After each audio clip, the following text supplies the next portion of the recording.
चला, नमस्ते सगळ्यांचं स्वागत. आजच्या तासामध्ये बेरीज व्यस्त संख्या आणि गुणाकार व्यस्त संख्या या मुद्द्याची आपण या ठिकाणी चर्चा करणार आहे.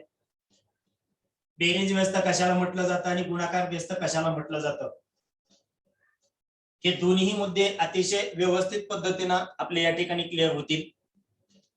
त्यामुळं या घटकावरचे जर काही आपल्याला प्रश्न परीक्षेत विचारले जात असतील तर किमान एक प्रश्न 2 गुणासाठी आपल्याला या परीक्षेत विचारला जातो या घटकावर आधारित. आणि त्यामुळे हा घटक महत्वाचा आहे. शिवाय जरी प्रत्यक्ष या घटकावर प्रश्न परीक्षेमध्ये विचारले जात गेले नाहीत तरी सुद्धा प्रत्यक्ष जरी या घटकाला उद्देशून एखादा प्रश्न परीक्षेत नाही आला तरी सुद्धा काय असतं माहितीये का, रॅशनल नंबर हा जो टॉपिक आहे किंवा परिमेय संख्या, याच्यामध्ये ज्यावेळेस तुम्ही बेरीज करता, वजाबाकी करता, गुणाकार करता किंवा भागाकार करता, या सगळ्या गोष्टीसाठी तुम्हाला बऱ्याच वेळेस काय करावं लागतं, याचा गुणाकार व्यस्त घ्यावा लागतो, विशेषतः भागाकाराच्या वेळेस मध्ये. बरोबर आहे, तुम्ही त्याला म्हणता रेसिप्रोकल. ठीक आहे, हा जो रेसिप्रोकल तुम्ही घेताना हाच म्हणजे काय असतो, गुणाकार व्यस्त असतो. आणि याची गरज कुठं पडते, त्या ठिकाणी पडते ज्यावेळेस तुम्ही ऑपरेशन करता वेगवेगळे संख्यावर आधारित ज्यावेळेस तुम्ही वेगवेगळ्या क्रिया करता, ह्या क्रियांच्या वेळेस मात्र तुम्हाला काय होतं, ह्या गुणाकार व्यस्त संख्यांची आणि बेरीज व्यस्त संख्यांची आवश्यकता असते.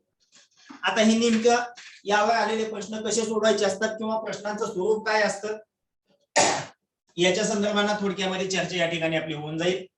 मित्रांनो लक्षात घ्या, पहिला मुद्दा समोर घेऊयात आपण. हा बेरीज व्यस्त नेमका काय असतो. चला,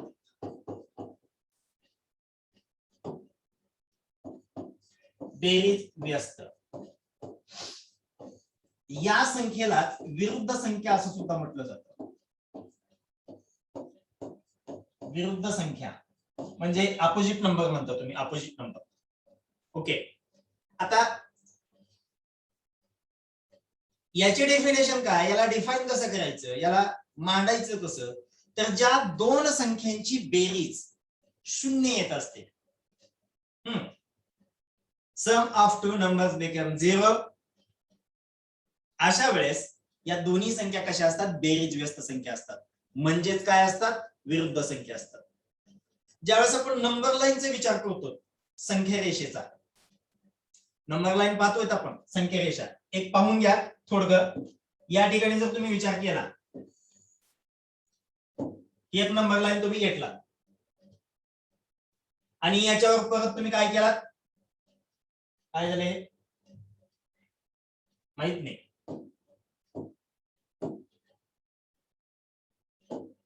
पुन्हा एकदा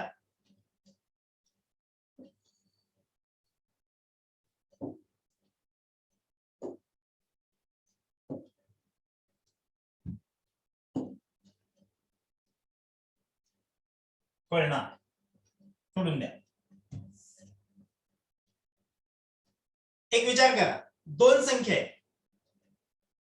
या दोन संख्यांची बेरीज तुम्हाला 0 मिळायला लागली.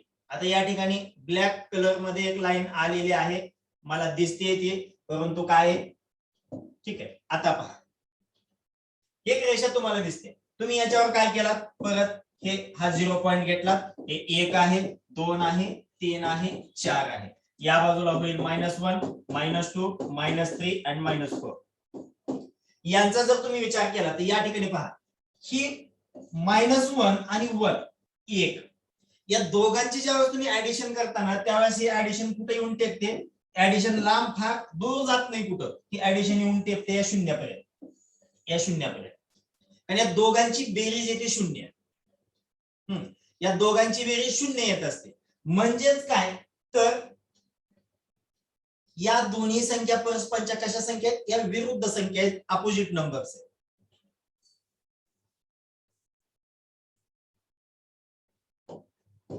पहा, एखादी संख्या घेतली, सरळ सरळ करत बसण्याची आवश्यकताच नाहीये, इथं कॅल्क्युलेशन मांडायचंच नाही. सरळ एखादी संख्या दिली, याची बेरीज व्यस्त संख्या सांगा म्हटलं, त्याची विरुद्ध संख्या सांगायची फक्त. फक्त तिची विरुद्ध संख्या सांगायची. 5 या संख्येची बेरीज व्यस्त संख्या काय असणार आहे? -5. बरोबर आहे. 8 या संख्येची बेरीज व्यस्त संख्या काय असणार आहे? -8 असणार आहे. त्यासोबतच 10 या किंवा -10 या संख्येची बेरीज व्यस्त संख्या काय असणार आहे? +10. आता हे जे 5 घेतलं 8 घेतलं यांचं चिन्ह कोणतं चिन्ह आहे? बाय डिफॉल्ट याला प्लस चिन्ह असतं, अधिकचं चिन्ह असतं. आणि म्हणून लक्षात ठेवलं. आता बघा खरंच यांचे बेरीज 0 येते का? याच्या अगोदर आपण विचार केला होता. एक संख्या धन असेल, एक संख्या ऋण असेल, अशा वेळेस कोणती क्रिया होते? वजाबाकीची क्रिया होते. आपण पाहिलं होतं नाही का? समान चिन्ह बेरीज करा, भिन्न चिन्ह वजाबाकी करा. ह्या सगळ्या गोष्टी ज्यावेळेस आपण चर्चेमध्ये घेतलेल्या आहेत. इथं तोच प्रकार होईल. चला, हे 8 आहे आणि -8 आहे, या दोघांची आपण करूयात पहिल्यांदा बेरीज. ज्यावेळेस आपण या दोघांची ऍडिशन करायचा प्रयत्न करतोय, हे +8 अधिक -8. हे +8 आहे अधिक -8, कारण ह्या दोघांची आपल्याला करायची बेरीज. आता आपण या दोघांची बेरीज करतोय. आता ही बेरीज ज्यावेळेस आपल्याला करायची असते, अशा वेळेस महत्वाचा मुद्दा काय? सगळ्यात पहिल्यांदा चिन्हांच्या क्रिया केल्या जातात. कोणत्या क्रिया होत असतात? पहिल्यांदा चिन्हांच्या क्रिया होत असतात. आणि या चिन्हांच्या क्रिया करत असताना अगोदर कंस सोडवून घेतला जातो. म्हणजे कंसाच्या बाहेर जर एखादं कुठलं चिन्ह असेल तर या चिन्हानं त्या कंसाच्या आतमधले जे कोणतं चिन्ह असेल त्या चिन्हासोबत गुणाकार केला जातो, नाही का? बघा, याच्या अगोदर बेरजेचं चिन्ह आहे म्हणजे याला अधिक न गुणलं अधिक अधिक अधिक नसल लक्षात येईल. हा कोपरा पहा, ठीक आहे? आलात का शेवटी तुम्ही त्या ठिकाणी? आपण हा कोपरा ठरवून दिलाय. बोर्डाची ही जागा जी आहे, ही जागा आपण ठरवलेली आहे. कशासाठी ठरवलेली आहे? चिन्हांच्या क्रियेसाठी ठरवलेली आहे. बरोबर आहे. चिन्हांच्या रिएक्शन साठी आपण ती जागा ठरवून दिलेली आहे. शेवटी तुम्हाला तिथं लिहिलेलं असेल किंवा लिहिलेलं नसेल, त्या ठिकाणी तुमच्या लक्षात येणार आहे 2 धनसंख्यांचा गुणाकार नेहमी धनसंख्याच येतो, 2 ऋण संख्यांचा गुणाकार नेहमी धनसंख्याच येतो, पहिली संख्या धन आणि दुसरी संख्या ऋण यांचा गुणाकार ऋण संख्याच येतो, पहिली संख्या ऋण दुसरी संख्या धन यांचा गुणाकार ऋण संख्याच येतो. म्हणजेच काय? धन धन धन ऋण ऋण धन धन ऋण ऋण ऋण धन ऋण धन धन धन धन धन धन जे असेल ते असेल. चिन्हांच्या ज्यावेळेस तुम्हाला क्रिया करायच्या असतात ना, त्यावेळेस पहिल्यांदा सगळ्यात महत्वाचं तुम्ही चिन्हांच्या क्रिया करून. चला, या अधिक न काय होईल? आता या वजाच्या चिन्हाला गुणलं जाईल. या सुरुवातीच्या संख्येमध्ये फरक काहीच पडणार नाही. मला आपण घेऊया ते 8 ला 8 अधिक गुणिले वजा बरोबर वजा आणि हे 8. चला, 8 आणि 8 या दोघांची आपल्याला करायची आता वजाबाकी. Can you subtract it? Five not easily. It's become 0. बरोबर आहे. म्हणजे या दोघांची बेरीज काय आली? तुम्हाला 0 मिळाली. म्हणजे याचाच अर्थ -8 आणि +8 या दोन संख्या परस्परांच्या विरुद्ध संख्या. दोन गोष्टी सांगता येतात. पहिली गोष्ट तुम्हाला अशी सांगता येते, ज्या दोन संख्यांची बेरीज 0 येते अशा संख्यांना बेरीज व्यस्त संख्या असे म्हणतात. ही झाली पहिली गोष्ट. दुसरी गोष्ट तुम्हाला अशी सांगता येते, ज्या दोन संख्यांची बेरीज 0 येते अशा संख्या परस्परांच्या विरुद्ध संख्या असतात. म्हणजे बेरीज व्यस्त संख्या आणि विरुद्ध संख्या हा प्रकार एकच आहे. बरोबर आहे. ज्यांची बेरीज 0 येते या विरुद्ध संख्या झाल्या, ज्यांची बेरीज 0 येते बेरीज व्यस्त संख्या झाल्या. आता याचा उलट गुणधर्म लावू शकतो आपण. बेरीज व्यस्त संख्या किंवा विरुद्ध संख्यांची बेरीज 0 येते. वाक्य तेच आहे, फक्त उलट पद्धतीने चर्चेत घेतलं. कसं? पहिल्यांदा आपण म्हटलं होतं ज्यांची बेरीज 0 येते अशा विरुद्ध संख्या म्हटलं होतं. आता म्हणूया ज्या विरुद्ध संख्या त्यांची बेरीज 0 येते. बरोबर? या दोन्ही गोष्टी. आणि सगळ्यात महत्वाचा एक मुद्दा आणखी, ज्या बेरीज व्यस्त संख्या असतात ना, अपोजिट नंबर, जे बेरीज व्यस्त संख्या असतात, या संख्या ज्यावेळेस तुम्ही संख्या रेषेचा विचार करता, संख्या रेषेचा विचार नंबर लाईन ज्यावेळेस तुम्ही विचारात घेता त्यावेळेस हा जो 0 असतो ना, 0 जो की नंबर लाईनचा सेंटर पॉइंट आहे, 0 नाही का? हा 0 नंबर लाईनचा सेंटर पॉइंट आहे. दोन विरुद्ध संख्या या शून्यापासून दोन्ही बाजूंना समान अंतरावर असतात. शून्यापासून दोन्ही बाजूंना समान अंतरावर असतात. एखादी धन संख्या असते, एखादी ऋण संख्या असते, मान्य आहे, आम्हाला मान्य आहे, एक संख्या धन आहे, एक संख्या ऋण आहे, पण या दोन्ही संख्या कुठे आहेत बाबा? दोन्ही संख्या कुठे आहेत? मगाशी सांगितलं, या दोन्ही संख्या विरुद्ध आहेत, याचाच अर्थ शून्याच्या दोन्ही बाजूला समान अंतरावर आहे. या दोन्ही संख्यांचं अंतर शून्यापासून समान असतं. मी जर या ठिकाणी घेतलं ही +5 आहे आणि हे -5 आहे, हे दोन्ही संख्यांचं अंतर जर तुम्ही पाहिलात ना, डिस्टन्स बिटवीन टू नंबर, हे अंतर ह्या 0 पासून समान अंतरापर्यंत असतं, समान अंतरापर्यंत. इथून इकडं 5 एकक 5 युनिट, इथून इकडं सुद्धा 5 युनिट, बरोबर आहे. काही जण म्हणतील हे -5 आहे ना सर, बघ शून्यापासून 5 पर्यंत अंतर झालं 5 एकक आणि शून्यापासून -5 पर्यंत अंतर झालं -5 एकक. मी म्हटलं मग एकूण प्रवास किती झाला? त्यांनी सांगितलं 0 एकक, 0 एकक. यावर एक मुद्दा तुम्हाला सांगतो मित्रांनो, हे जो फरक आहे ना संख्या रेषेच्या संदर्भात, ज्या संख्या रेषा हा घटक आपण अभ्यासणार आहेत आता नंतरच्या तासामध्ये, त्यावेळेस अतिशय डिटेली तुम्हाला लक्षात येईल की संख्या रेषेमध्ये नेमकं काय काय प्रकार असतात ते. पण तत्पूर्वी एक मुद्दा क्लिअर करतो या ठिकाणी, या दोघातला जो फरक असतो ना, फरक, हा फरक 0 कधीच येत नाही. हा फरक 0 कधीच येत नाही. तर हा फरक येतो किती माहितीये का? धनसंख्येच्या दुपटी इतका. धनसंख्या किती आहे? 5 आहे, याची दुप्पट किती? 10. तर 10 एककांचा यांच्यातला फरक येतो, 10 एककाचा फरक येतो. आता तुम्ही म्हणाल असं कसं? तर ते तसंच असतं, कारण हे अंतर आहे आणि अंतर कधीही निगेटिव्ह मध्ये निघत नाही. निघतं का अंतर कधीही निगेटिव्ह मध्ये? Distance become never minus negative. का? जर असं जर राहिलं असतं तर काय झालं असतं? एक प्रकार, एक गंमत बघा, अंतर जर निगेटिव्ह मध्ये येत गेलं असतं तर. आज सकाळी आम्ही काय केलं, पेट्रोल पंपावर जाऊन गाडीमध्ये पेट्रोल टाकलं, गाडीची टाकी फुल केली. आम्हाला जायचं होतं कुठं? आम्हाला जायचं होतं कपिलधारला. बघावं म्हणलं तिकडे जाऊन अजिंक्य गंगेची भेट झाली तर भेटून यावं. आम्ही ठरवलं. मग आमच्या गाडीने ऍव्हरेज द्यायचं ठरवली होती 80 किलोमीटर पूर्ण टाकी भरासाठी. लिटरचं सांगत नाही मी आता भाग, मी आता टाकीचा भाग सांगतो. झालं कसं, इथून अंतर यायला लागलं 70-75 किलोमीटर, तिथनं 4-5 किलोमीटर, 80 किलोमीटरच्या अंतरामध्ये कपिलधारचं मंदिर आम्ही गाठलं. पण योगायोग असा झाला, आम्ही इथनं जाताना टाकी फुल करून गेलेलो होतो. 80 किलोमीटरचं अंतर संपन्न झालं, टाकी कमी झाली. आता आम्हाला प्रश्न पडला, आता गाडीमध्ये पेट्रोल लागेल. पुन्हा एक जणांना सांगितलं, सर आता आपल्याला उलट्या जायचं ना, रिव्हर्स. हो, मग त्यानं सांगितलं आता आपण उलट चाललो, मग येताना जसं टाकीतलं पेट्रोल संपत आलतं, आता जाताना तसं ऑटोमॅटिक भरत जाईल.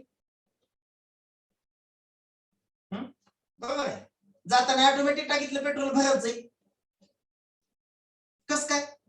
कारण विचार करा ना, बघा आपण आता आलो 80 किलोमीटर, आता आपल्याला -80 किलोमीटरचा प्रवास करायचा, म्हणजे आपलं अंतर -80 किलोमीटर करायचं, म्हणजे निगेटिव्ह मध्ये चाललोय आपण. याचा अर्थ काय होणार आहे? अंतर कमी होतंय का? नाही होतंय.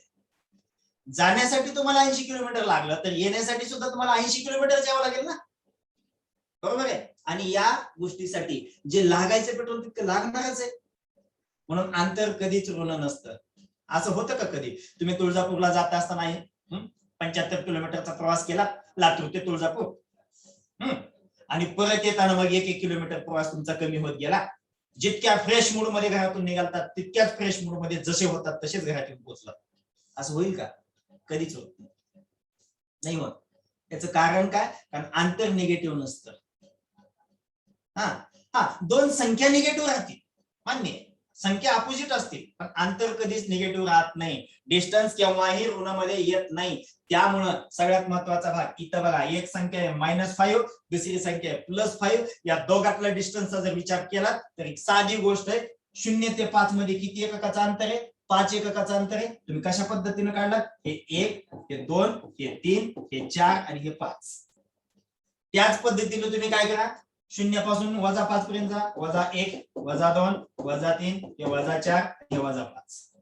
ओके. आता बघा बरं, इथनं तुम्हाला प्रवास करायचा आहे. ज्यावेळेस तुम्ही बेरीज करता ना, बेरीज करता ना, बेरीज करा याचा अर्थ काय, संख्या रेषेच्या संदर्भानं सांगेल तुम्हाला नंतरच्या तासामध्ये सविस्तर. बेरीज करणं म्हणजे या संख्या रेषेवर प्रवास आहे. बेरीज असेल किंवा वजाबाकी असेल, दोन्ही घटकासाठी तुम्ही बाकीचं काहीच करत नाही, फक्त या संख्या रेषेवर गाडी फिरवताय, मागून पुढं पुन्हा मागं, मागून पुढं पुन्हा मागं, रिव्हर्स फॉरवर्ड फॉरवर्ड रिव्हर्स. या संख्या रेषेवरचा तुमचा प्रवास असतो. कसा असतो, तुम्हाला -5 पासून प्रवासाला सुरुवात करायची. लक्षात घ्या, तुम्ही प्रवासाला सुरुवात केला -5 पासून आणि जायचे तुम्हाला +5 पर्यंत. बघा किती घरांचा प्रवास होईल तुमचा. हे 1 2 3 4 5 6 7 8 9 10 घरांचा प्रवास केला, म्हणजे 10 एककाचा प्रवास केला, म्हणून यांचं अंतर येतं 10 युनिट.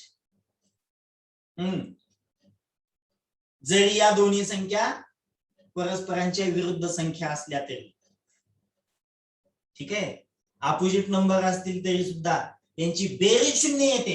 विरुद्ध संख्यांचे गुणधर्म, चला बेरीज 0 येते, पण फरक कधी 0 येत नाही. फरक किती येतो, धनसंख्येच्या दुपटी इतका. बघा पॉझिटिव्ह नंबर 5 होता, पॉझिटिव्ह नंबर 5 होता नव्हता, होता नाही, धनसंख्या 5 आहे, याची दुप्पट केला 10 आलं, मग तुमचा फरक किती निघाला, 10चाच फरक निघाला ना. फरक याचा अर्थ अंतर, डिफरन्स बिटवीन टू नंबर ज्यावेळेस विचारलं जातं. आता तुम्ही म्हणाल मग प्रत्येक वेळेस आम्ही अशी संख्या रेषा काढावी का नाही, अशी उड्या मारत बसावं का,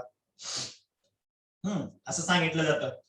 तुम्हाला सांगताना सांगितलं -445 या संख्येची बेरीज व्यस्त संख्या सांगा, मग आम्ही एवढी मोठी संख्या रेषा काढायची, -445 -444 -443 असं करत करत 0 पर्यंत यायचं आणि इथून पुन्हा जायचं 1 2 3 4 करत निघाले कुठं +445 पर्यंत, आणि पुन्हा मोजायचे किती उड्या मारल्या. झालं ना, नाही ना, असं शक्य नाही होत. मग काय पाहिजे, काय पाहिजे, सरळ सरळ वजाबाकी करा. दोघातला फरक ज्यावेळेस तुम्हाला काढायला सांगितलेला असतो, अशा वेळेस तुम्ही काय करा, वजाबाकी करा. वजाबाकी करतोय आपण, बघा याच्या अगोदर दोन संख्यांची बेरीज केली होती, मान्य आहे, दोन संख्यांची वजाबाकी सुद्धा करू. कशी करणार आहे, +5 आणि -5 या दोन संख्यांची आपल्याला करायची वजाबाकी. वजाबाकी करणं म्हणजेच फरक काढणं. काढा, वजाबाकी करा. हे -5 वजा +5 असंच ना, -5 वजा +5. पण एक मुद्दा लक्षात ठेवा, ज्यावेळेस तुम्हाला फरक काढायला सांगितलेला असतो, काय, ज्यावेळेस फरक काढायला सांगितलेला असतो त्यावेळेस मोठ्या संख्येतून लहान संख्या वजा केली जाते. मोठ्या संख्येतून लहान संख्या वजा केली जाते. आणि मोठी संख्या कोणती असते, शून्यापासून उजवीकडे ज्या काही संख्या बसलेल्या असतात त्या सगळ्या संख्या शून्याच्या डावीकडच्या जितक्या काही संख्या असतात त्यांच्यापेक्षा मोठ्याच असतात. नाही नाही नाही नाही नाही नाही, अजिबात नाही. मग काय खरं काय खोटं, ते एकच वास्तव एकच सत्य. संख्या रेषेवर मग ते शून्याच्या डावीकडे असो नाही तर शून्याच्या उजवीकडे असो, खालता असो नाही तर वरता असो, आपल्याला काही देणे घेणे. काय बघलं पाहिजे, मग काय बघितलं पाहिजे, जी संख्या दुसऱ्या संख्येच्या उजव्या बाजूला बसली, ती कोणती का असना, धन का असना ऋण का असना, एखादी संख्या एखाद्या संख्येच्या जर उजव्या बाजूला बसलेली असेल ना तर ती मोठी राहते, आणि एखादी संख्या एखाद्या संख्येच्या डाव्या बाजूला जर बसलेली असेल ना तर ती लहान राहते. बघा तुम्हाला पटतंय का, बघा हे बाई इथे विचार करा, हे -2 आहे, हे +2 आहे, हे +2 या -2च्या उजवीकडे का डावीकडे हो, राईट लेफ्ट राईट, राईट साइडला उजवा हात, बरोबर आहे, उजव्या बाजूला आहे, म्हणजे -1 ही संख्या मोठी आहे -2 पेक्षा. हे ऋण मधलं काही जणांना गणितच कळत नाही, चला धन मध्ये जाऊ, धन मध्ये म्हणजे पॉझिटिव्ह नंबरचा विचार करू. 0 मोठा का 1 मोठं, मग 0 मोठा का 1 मोठं, 0च मोठं नसर का, कोणत्याही संख्येच्या पुढे लावा त्याची किंमत वाढवत जात नाही ना, पण कोणत्याही संख्येला गुणा त्याला 0च करून टाक.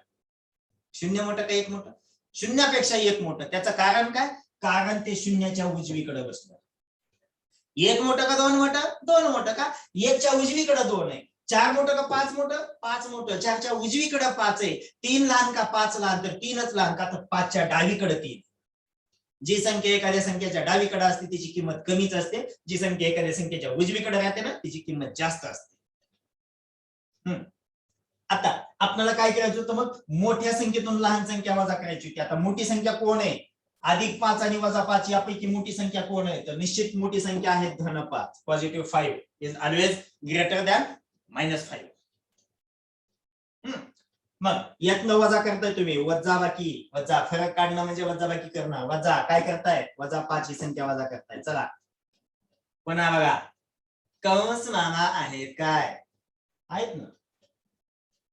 2 चिन्ह सलग जर लागून येत असतील ना एखाद्या संख्येला तर त्याच्यामध्ये कंस दिला जातो. कंस म्हणून म्हटलं जातं, पदावलीचा नियम आहे. बॉडमास थेअरी सांगते तुम्हाला, कंचे भागू देव म्हणते की नाही. कंस मामा आहेत काय? आहेत. हाकलून द्या. ज्यावेळेस आपण या कंस मामाला पाठवून द्यायचा विचार करतो त्यावेळेस या 2 चिन्हांची क्रिया पहिल्यांदा केली जाते. म्हणजे या दोघांमध्ये कोणती क्रिया राहते? कधी कंसाच्या बाहेरचं चिन्ह आणि कंसाच्या आतमधलं चिन्ह यांच्यामध्ये गुणाकार होतो. हा गुणाकार करा. मग 1 वजाच्या चिन्हानं दुसऱ्या वजाच्या चिन्हाला गुणलं काय येतं? इकडं बघा. वजाच्या चिन्हानं वजाच्या चिन्हाला गुणलं काय आलं? इकडं बघा. धन धन धन, ऋण ऋण धन. ऋण ऋण धन आलं म्हणजे अधिकचं चिन्ह येणार आहे. म्हणजेच काय होईल या ठिकाणी? हे 5 वजा वजा अधिक, हे पुढचं 5. आता होईल यांची बेरीज करायची होती. वजाबाकी होऊन बसली बेरीज. पाहिजे होते वजाबाकी होऊन बसली बेरीज. या गणिताचं काही कळतच नाही. सांगितलं जातं 1 होऊन बसतं 3. मग आता काय होईल? 5 आणि 5 10. बघा मगाशी आपण सांगितलं होतं या दोघातला फरक 10चा आहे, अंतर 10च आहे. आलं का नाही अंतर 10चा? म्हणून एक गुणधर्म मी तुम्हाला सांगितलं. पाहायला गेलं तर काय कठीण काहीच नाही, सगळ्यात सोपा मार्ग काय? बेरीज व्यस्त संख्या या विरुद्ध संख्या असतात, यांची बेरीज 0 येते आणि यांचा फरक धन संख्येच्या दुप्पट येतो. 3च मुद्दे लक्षात ठेवायचे, यापेक्षा काहीच लक्षात ठेवायचं नाही. चालेल? अब ये सब कुछ हम निकाल देंगे. चला हे काही नको होता.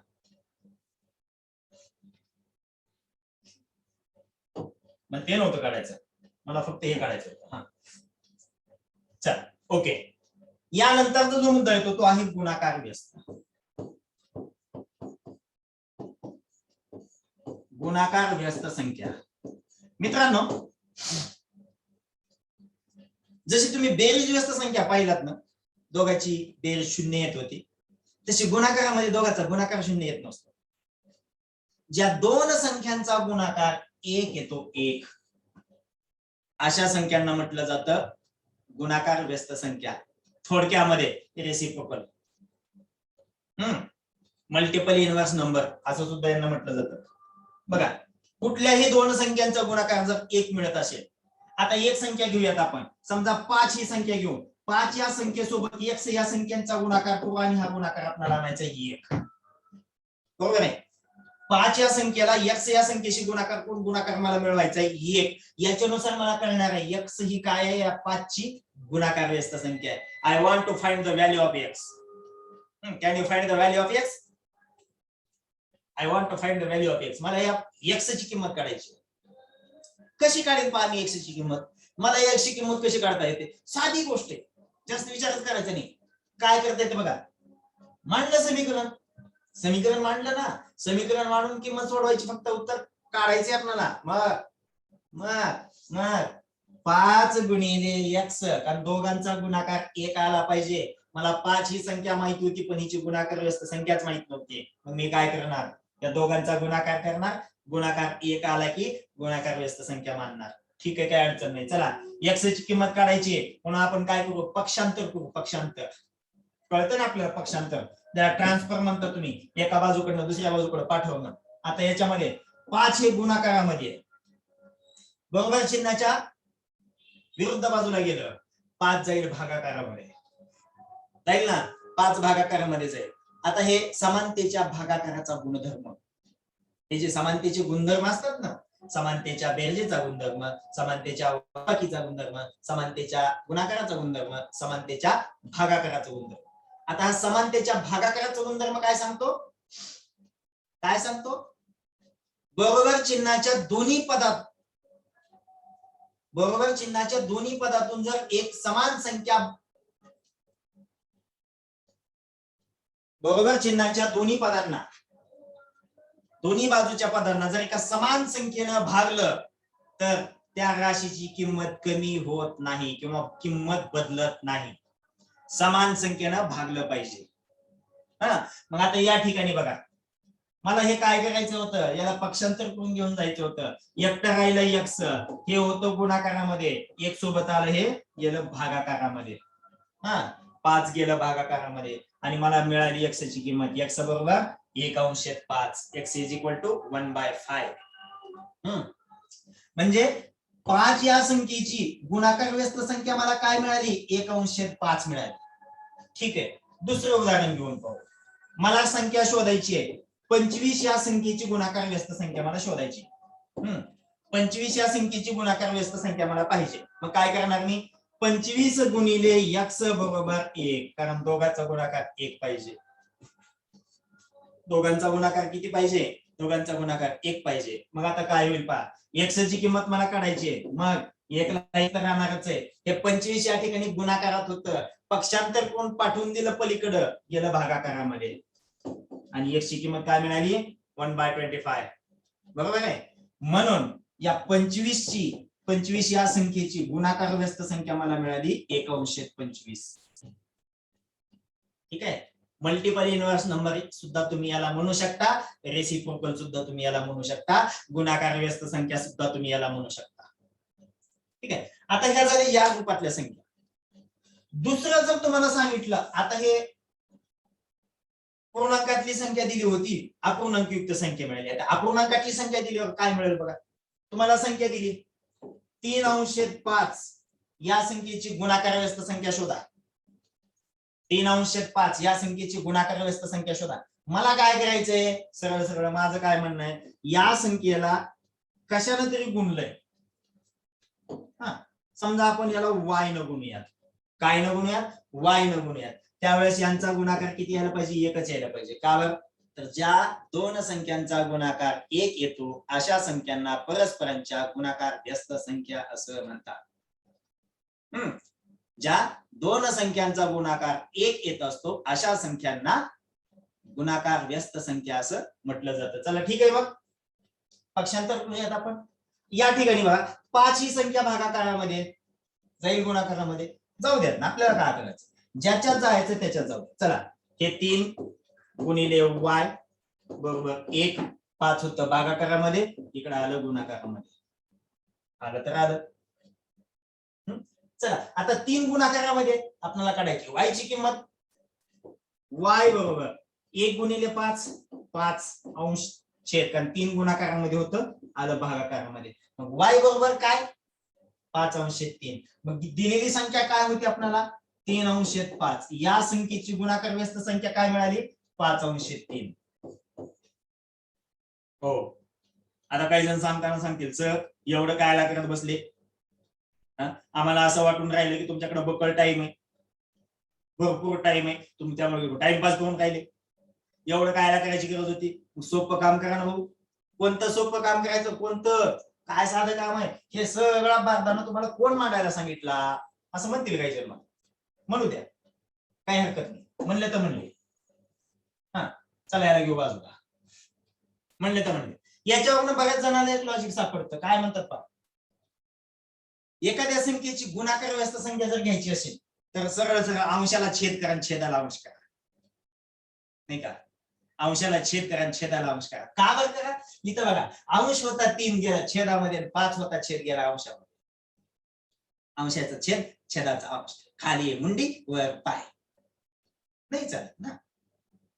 खाली मुंडी वर पाय चालतं का? नाही चालत. फक्त अंशाचा छेद, छेदाचा अंश. असं जर तुम्ही केलात ना, तुम्हाला सगळं गुणाकार व्यस्त संख्या मिळून जाते. पण इथं कुठे? इथं काय? इथं पूर्णांक संख्या दिलेली होती, मग इकडे एक कुठला आणला? कुठला आणला? ते असतो ना, कोणत्याही संख्येला छेद काहीच नाही. पूर्णांक संख्या दिली, पूर्णांक संख्या, या संख्येचा छेद काहीच नाही. म्हणजे बाय डिफॉल्ट छेद काय असतो? एकच असतो. असतो की नाही? संख्येचा पसारा तुम्हाला माहित नसेल राजा. अरे बऱ्याच जणांना संख्येचा पसारा माहिती. संख्या आपल्यासोबत काय काय गबाळ घेऊन फिरते सांगतो. कुठलीही संख्या असू दे आपल्यासोबत तिचं गबाळ काय आहे सांगतो. हा मोठा बाळबिस्तारा घेऊन चालते. एक नंबर घेतला, नंबर 8. 8 हा नंबर घेतला. 8 या नंबरचा गबाळ सांगतो तुम्हाला, पसारा किती मोठा असतो तो. याचा घातांकी 1 आहे. ऐक नाही बघा, 8 चा घातांकी 1 आहे. याच्यामध्ये अधिक शून्य केलेलं आहे, त्याच्यातून वजा शून्य केलेलं आहे 8 मधून. याला गुणिले 1 न केलेलं आहे. याला छेद 1 दिला म्हणजे भागलं 1 न. याच्या अगोदर पाहिजे तितक्या वेळेस शून्य आहे, कंटाळा येईपर्यंत. याच्या नंतर दशांश चिन्ह, दशांश चिन्हाच्या नंतर पाहिजे तितक्या वेळेस शून्य आहे, कंटाळा येईपर्यंत. एवढा सगळा पसारा घेऊन तुम्ही जर प्रत्येक संख्या लिहायला लागलात तर तुम्ही किती संख्या लिहू शकता? येतात लिहिता? नाही लिहू शकत. याचा सहगुणक काय नाही म्हणजे 1 आहे. 1 गुणिले याचा सहगुणक म्हटलं मी, सहगुणक असू द्या. याचा गुणक झाला 1 मान्य, पण सहगुणक सुद्धा 1च आहे ना त्याचा. याचा भाजक 1 आहे, याचा घातांकी 1 आहे, बरोबर आहे. मग प्रत्येक संख्या तुम्हाला जर म्हणलं 21 ते 30 पर्यंतच्या संख्या लिहा, तर अशा पद्धतीने लिहिता येतात का सगळ्या संख्या 21 ते 30 पर्यंतच्या? 21 अगोदर 0 गुणिले 1 भागिले 1 अधिक 0 वजा 0 घातांकी 1 छेदस्थानी 1 दशांश चिन्ह 0 0 0 0 0 त्याच्या अगोदर 0 0 0 0 0 लिहिता का? पुन्हा 22 संख्या लिहायची, तशीच लिहा. 22 सहगुणक 1 अगोदर 0 0 0 0 0 त्याच्यानंतर घातांकी 1 छेदस्थानी 1 गुणिले 1 भागिले 1 अधिक 0 वजा 0 दशांश चिन्ह 0 0 0 0 0. ओके. आता हाच मुद्दा नको, बस बस बस. सांगायचं तात्पर्य एकच, कोणत्याही संख्येचा छेद काही नसतो म्हणजे काय असतो? 1 असतो. आणि हा 1 छेद गुणाकार व्यस्त संख्या ज्यावेळेस तुम्ही लिहिताना त्यावेळेस काय करतो तो? अंशामध्ये जातो. म्हणजे 5 जर संख्या तुम्ही घेतलेली असेल तर 5 ची संख्या नुसती 5 नसते, तिचा छेद 1 असतो. हिची गुणाकार व्यस्त संख्या तुम्ही घेताय म्हणजेच काय करताय? 1 अंशात 5 करताय. मल्टिपल इनव्हर्स नंबर, रेसिप्रोकल, या पद्धतीने तुम्ही घेता. चालेल. आता बघा, मग संख्या कुठलीही असू द्या बरं का, चालते, मला काही फरक पडणार. बेरीज व्यस्त संख्या म्हटलं दोघांची बेरीज 0 आली पाहिजे. गुणाकार व्यस्त संख्या म्हटलं दोघांचा गुणाकार 1 आला पाहिजे. या दोन गोष्टी क्लिअर होतील, विषय संपला. जाऊया डायरेक्ट प्रश्नाकडे. डायरेक्ट प्रश्नाकडे जाऊयात. आणि तुमच्यासाठी आता एक प्रश्न आहे, वजा 3 अंश 7 -3/7 -3/7 या संख्येची बेरीज व्यस्त संख्या मला पाहिजे. बेरीज व्यस्त संख्या मला पाहिजे म्हणजेच काय शोधायचं या ठिकाणी आपल्याला? हिची विरुद्ध संख्या शोधायची. मग सरळ सरळ तुम्ही सांगू शकता, माहितीये मला तुम्ही सांगणार आहे, काय सांगणार? वजा 3 अंश 7 आहे ना सर, हिची बेरीज व्यस्त संख्या घ्या 3 अंश 7, बस, जास्त फडफड करू नका, सरळ उत्तर घ्या. जे पाहिजे होतं ते दिलं ना. पण हे नेमकं आलं कसं? मागवलं कुठून? कोणत्या अमेझॉनवरून मिळालं का, कोणत्या फ्लिपकार्टवरून मिळालं का, कुठल्या गोलाईतल्या दुकानात मिळालं, नेमकं भेटलं कुठं? तर हे भेटण्याचं ठिकाण आहे, चला या ठिकाणी हे वजा 3 अंश 7 बेरीज व्यस्त संख्या पाहिजे होती, अधिक x बरोबर 0. का दोन संख्यांची बेरीज आपल्याला काय पाहिजे? 0 पाहिजे. पाहिजे की नाही? दोन संख्यांची बेरीज पाहिजे 0. मग तेच काम करा. पुन्हा कोणतं काम करा? ही संख्या बघा वजाबाकीमध्ये होते,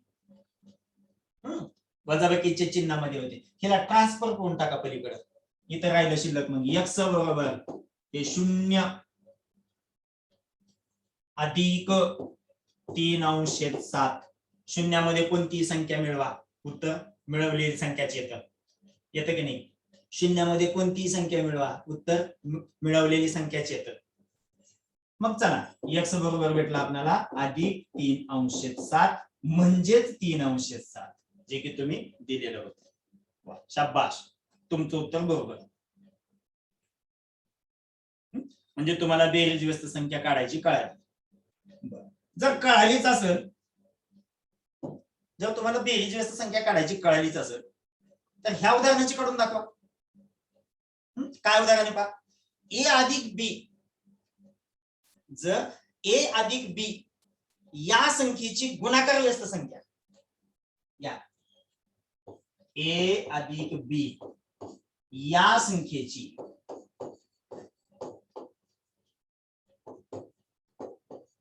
गुणाकार व्यस्त संख्या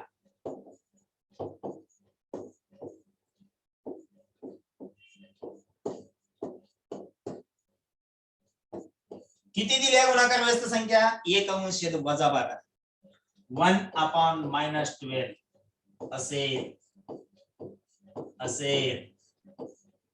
असेल आणि ए ची किंमत जर -4 असेल आणि ए ची किंमत जर -4 असेल तर बी बरोबर किती? हे आहे आपलं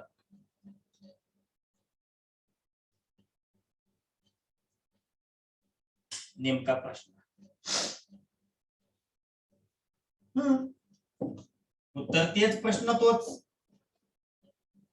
प्रश्न तसाच, उत्तर तसंच. अगदी सोपं. प्रश्न किती सोपा, घरी जाऊन झोपा. किती सोपा प्रश्न आहे बघ. काय म्हटलंय? ए अधिक बी या संख्येची गुणाकार व्यस्त संख्या 1 वजा 12 आहे.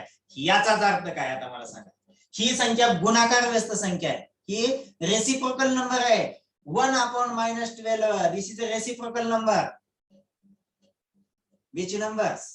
कोणत्या संख्येचा गुणाकार व्यस्त संख्या आहे? कोणत्या संख्येची गुणाकार व्यस्त संख्या आहे?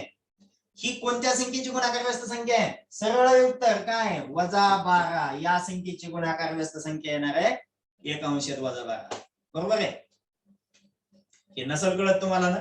नसल न कळत राहून द्या. चला एक काम करू आपण, पूर्ण स्टेप बाय स्टेप सोडवायचे, सोडवून टाका.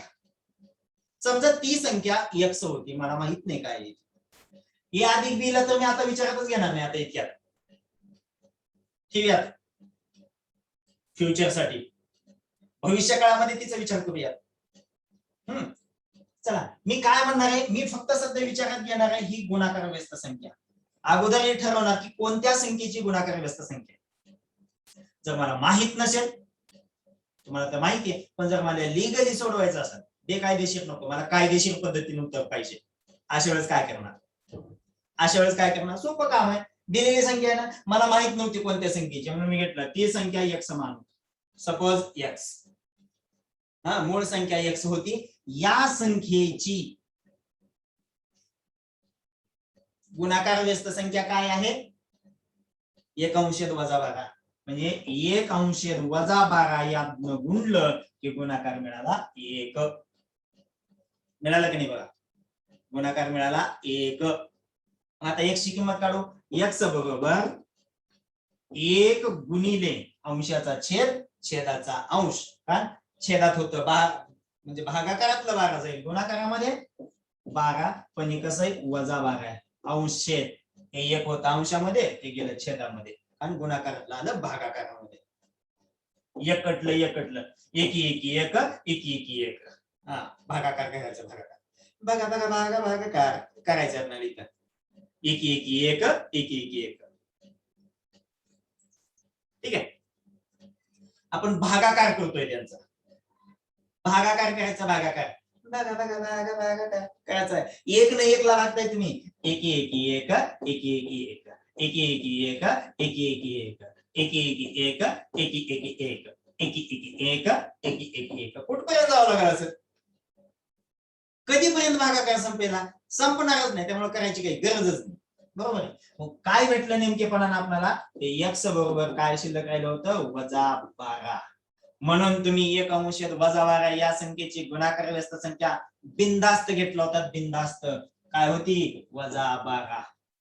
चला ठीक आहे, घेतला तर हे काढून टाकतो आता बाजूला.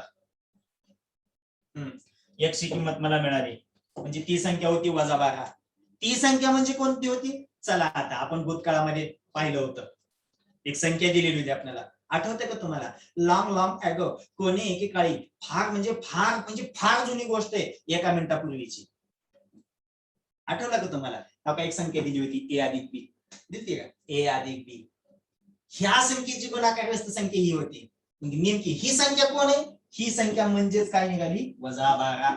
आणि याचीच गुणाकार व्यस्त संख्या ही आहे. या संख्येची गुणाकार व्यस्त संख्या जर ही असेल तर याची गुणाकार व्यस्त संख्या ही असेल. बरोबर आहे? मग संख्या लिहित असताना मी काय काय लिहिणार बघा. कदाचित मी असं सुद्धा म्हणू शकतो, ए अधिक बी. ओके, म्हणजे ए अधिक बी याची सुद्धा गुणाकार व्यस्त संख्या 1/12 -12 आणि -12 याची सुद्धा गुणाकार व्यस्त संख्या 1/12 -12.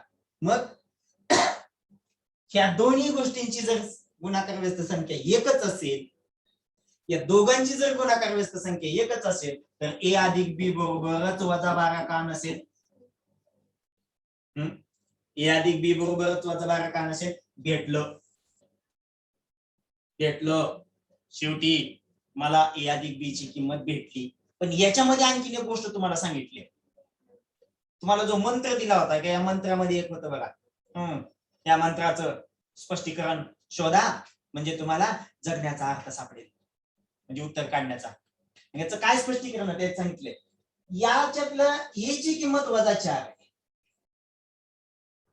तर बी ची किंमत शोधायची. ए ची किंमत आहे -4 आणि बी ची किंमत शोधायची. मग जिथं जिथं ए दिसतं ना तिथे तिथं काय ठेवा? -4 ठेवा. का बरं ठेवा? ए ची किंमत -4 आहे. बघून घ्या आपल्याला काय करायचंय. ए म्हणजे -4 घेऊन टाका.